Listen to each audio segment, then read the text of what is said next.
Kalau ngomongin soal film Jepang, mungkin yang kalian kepikiran tuh kayak anime, samurai, atau film-film yang alurnya tuh pelan. Tapi sebenarnya film Jepang tuh punya kayak estetika yang benar-benar khas gitu. Nah, kalau misalnya kalian ngira nih anime itu kayak purely animation aja tuh, mereka beda banget tau. Kayak semua estetika di film Jepang itu tuh bener-bener beda dari Hollywood dan Eropa. Nah, kalau Hollywood sendiri tuh lebih fokus ke kayak hiburan, terus aksi gitu-gitu deh. Sedangkan film Jepang itu justru kayak lebih ngajak penontonnya buat ngerasain, ngefeel banget nih emosi secara perlahan tapi pasti gitu. Jadi makanya kalau film Jepang itu suasananya itu sendu banget. Bahkan keheningan atau jeda dalam adegan itu tuh bisa punya makna yang penting dalam ceritanya itu sendiri. Nah, di video kali ini aku bakal ngebahas tentang estetika film Jepang, mulai dari sejarah, ciri, terus ada pengaruh budayanya, teknik penyutradaraan, sampai bagaimana sih respon penonton terhadap estetika di film Jepang itu sendiri. Oke, kita mulai dari backgroundnya dulu nih.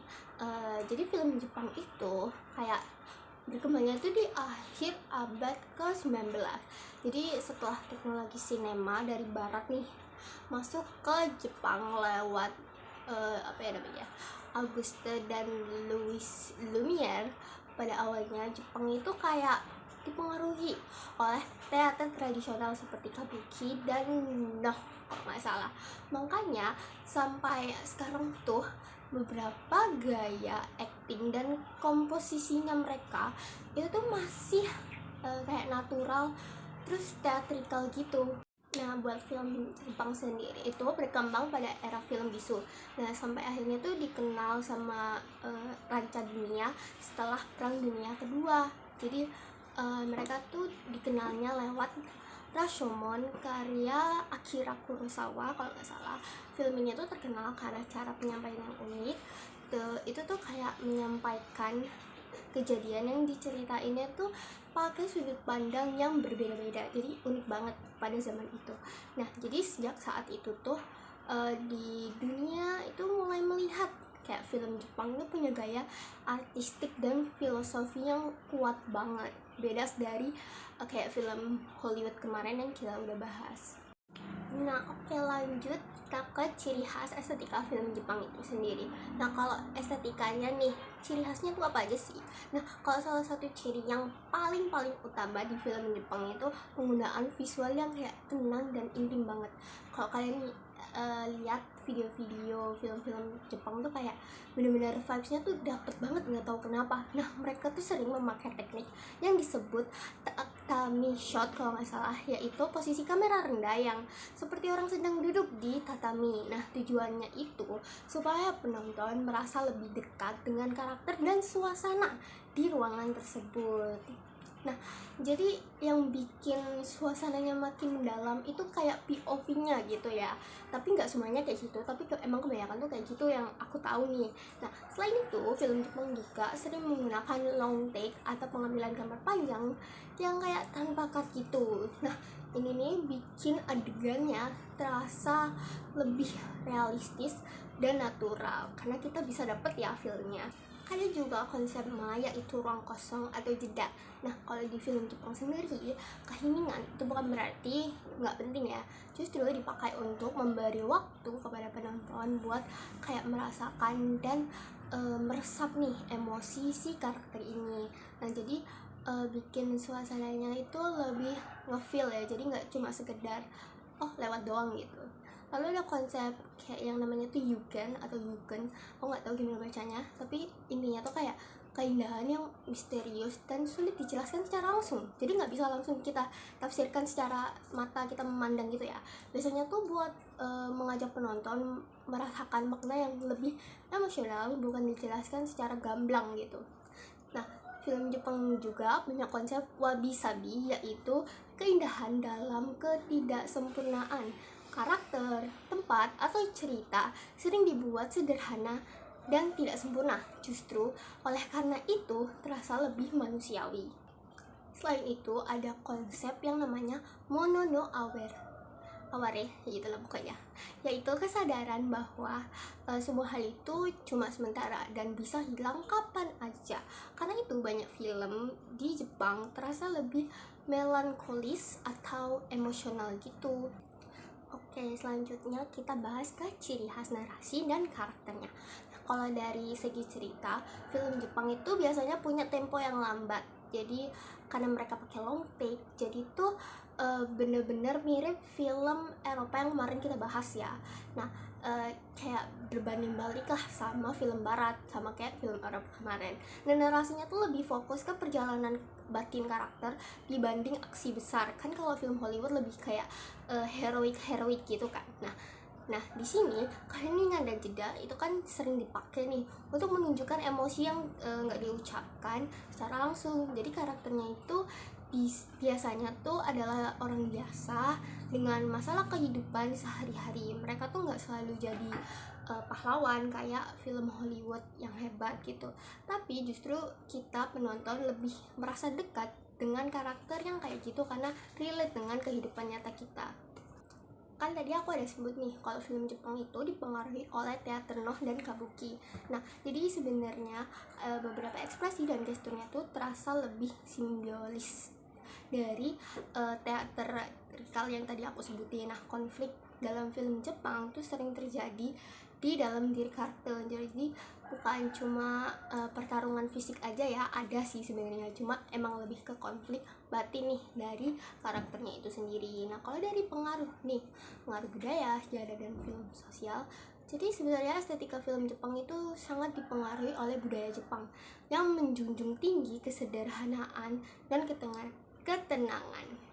Nah, makanya konsep ma itu muncul dari budaya Jepang yang menghargai ruang kosong dan keheningan. Nah, untuk pengaruhnya sendiri nih di budaya, sejarah, dan nilai sosial, estetika film Jepang tuh biasanya dipengaruhi budaya ya mostly, karena orang-orang Jepang, orang-orang sana itu menjunjung tinggi kesederhanaan dan ketenangan. Jadi konsep ma yang tadi aku sebut itu tuh muncul dari budaya Jepang yang sangat menghargai ruang kosong atau keheningan. Jadi selain budaya, sejarah itu juga punya pengaruh penting di film Jepang. Nah, setelah Perang Dunia Kedua, banyak film Jepang memiliki nuansa melankolis dan reflektif karena masyarakat Jepang sendiri itu mengalami yang namanya trauma perang ya pastinya, dan perubahan sosial yang sangat besar. Nah, lalu ada juga nilai sosial yang disebut kiri versus ninjo. Kiri dan ninjo ya intinya. Kiri berarti kewajiban atau tanggung jawab sosial, sedangkan ninjo itu berarti perasaan pribadi. Karena itu banyak karakter di film Jepang harus memilih antara mengikuti kewajiban atau mengikuti perasaannya sendiri. Nah, itu kan bikin bimbang banget ya. Akibatnya emosi dari karakter itu sering dipendam. Terus jadi ada konflik yang lebih banyak terjadi di dalam batin pemeran tersebut. Hari makin naik makin kena mukaku. Oke, kita lanjutin ke gaya penyutradaraan dan teknik. Kalau film Jepang sendiri itu punya gaya khas ya untuk penyutradaraannya. Jadi pertama tuh lewat visual yang tadi aku jelasin, penggunaan tatami shot yang bikin penonton terasa lebih ikut di ruangan tersebut bersama si karakter. Jadi kita tuh nggak cuma merhatiin ceritanya aja, tapi kita tuh berasa ikut andil nih dalam cerita tersebut. Kemudian ada alur yang kayak dengan long take nih dan ritme yang lambat tuh membuat penonton lebih fokus pada suasana dan emosi di cerita tersebut. Nah, film Jepang sendiri itu tuh sering pakai yang namanya pillow shot, yaitu gambar selah seperti langit, kereta, hujan, atau jalanan kosong. Nah, tujuannya apa sih? Tujuannya sendiri itu memberi waktu refleksi kepada penonton sebelum masuk ke adegan berikutnya. Jadi bikin kita tuh mikir nih, kira-kira karakter ini kenapa ya? Jadi bener-bener dibikin, apa kita kayak gini juga, atau mikir karakternya kenapa gitu-gitu. Nah, selain itu ada unsur alam yang sering dipakai nih untuk simbol emosi. Misalnya ada hujan untuk kesedihan, angin untuk perubahan, atau bunga sakura untuk menggambarkan kefanaan hidup mereka. Nah, contoh contoh yang sangat terasa itu ada di Spirited Away, di mana lingkungan, warna, dan suasana itu memiliki makna emosional yang kuat. Nah, tujuannya sendiri apa sih estetika film Jepang ini? Nah, film Jepang tuh sebenarnya bukan cuma buat hiburan ya, kayak yang lainnya. Jadi film Jepang itu lebih memfokuskan untuk para penonton, mengajak dan merenungi kayak konflik batin emosionalnya para manusia. Jadi mereka tuh fokus pada pengalaman emosional yang mendalam dibanding kayak keseruan instan gitu. Karena itu banyak adegan dibuat pelan, tenang, dan penuh simbol seperti yang tadi aku jelasin, pakai long shot itu biar lebih kerasa. Jadi film Jepang tuh sering terasa lebih personal dan emosional. Kalau dari respon penonton sih pastinya beda-beda ya terhadap film Jepang ini yang cukup unik. Nah, kalau dari penonton lokal biasanya tuh mereka tuh lebih memahami sisi spiritual dan filosofi budaya yang ada di dalam film, karena filosofi dan spiritualnya si Jepang ini nih benar-benar kerasa banget ya dibandingkan film-film seperti film Hollywood maupun Eropa. Sedangkan penonton global itu lebih sering tertarik karena visualnya yang beda dari yang lain, karena visualnya tuh benar-benar artistik dan juga terasa eksotis gitu. Tapi ada juga tantangan bagi penonton internasional karena tempo film Jepang yang benar-benar cenderung lambat dan endingnya tuh kadang menggantung ya. Untuk beberapa orang tuh ngerasa filmnya membosankan atau sulit dipahami ya. Nah, walaupun gitu, apresiasi dunia terhadap estetika Jepang juga terus meningkat ya, karena pemandangan orang beda-beda. Jadi seperti konsep wabi-sabi nih, dan keindahan ketidaksempurnaan tuh mulai banyak disukai secara global kayak yang aku bilang tadi. Aku sendiri juga suka. Hal ini tuh membuat film Jepang punya pengaruh besar dalam dunia perfilman internasional. Nah, jadi estetika film Jepang tuh bukan cuma buat tentang visual yang indah, tapi juga tentang filosofi kehidupan, emosi manusia, dan juga melihat dunia secara tenang dan juga mendalam. Film Jepang sendiri juga mengajarkan bahwa keheningan itu tuh bisa bermakna, dan hal-hal sederhana pun bisa membuat semua hal terasa emosional, even itu hal sesederhana apapun itu.